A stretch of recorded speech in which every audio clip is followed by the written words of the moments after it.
What are Minnesota candidates for governor in the 2010 election saying about what might change for higher education under their leadership? Hi, I'm Caitlin Steen, representing the Minnesota State Student Associations. Minnesota State Colleges and Universities Board of Trustees Chair Scott Fiss and I recently interviewed the candidates about important issues in higher education today. Hear what they had to say about changes for higher ed.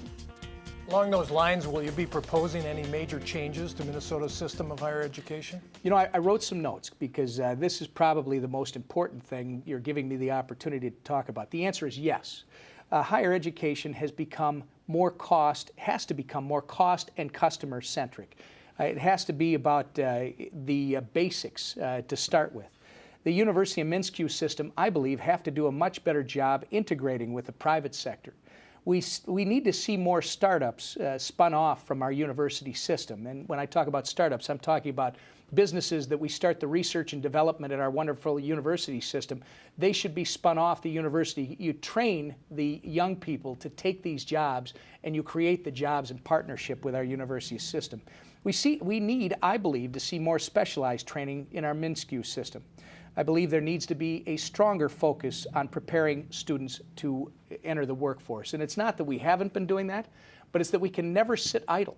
We've always got to be improving. And frankly, in Minnesota, we've got this rich history of a fantastic education system, whether it's our K-12 system or our higher education system. We just need to always be vigilant about bringing it forward, and it's time to continue to improve it here in the 21st century.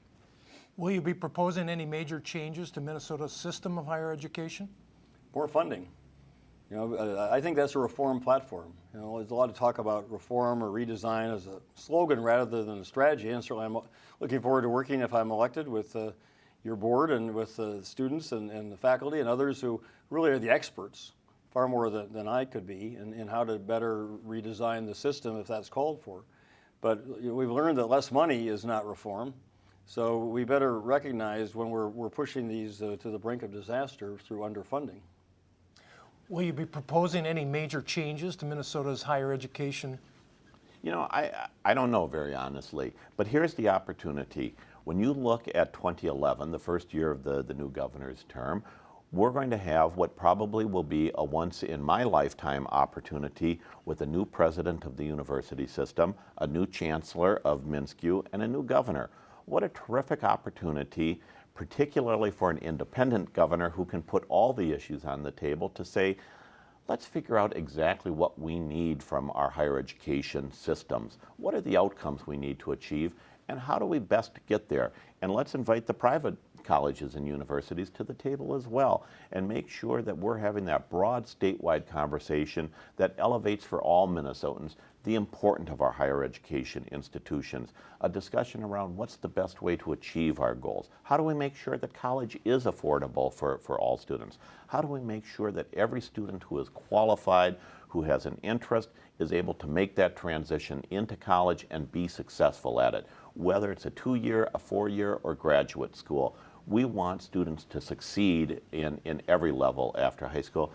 I think we start there by bringing everybody to the table and saying, we're going to have a statewide conversation. We're going to use this opportunity of new leadership to take a really hard look at what makes the most sense for Minnesota going forward. Thank you for viewing and being interested in learning more about our candidates for governor. You can learn more about the candidates' views on tuition, the budget, online education, jobs, and technical education at the website noted below. Here, you can also view all 3 interviews in their entirety. And remember to vote on November 2nd.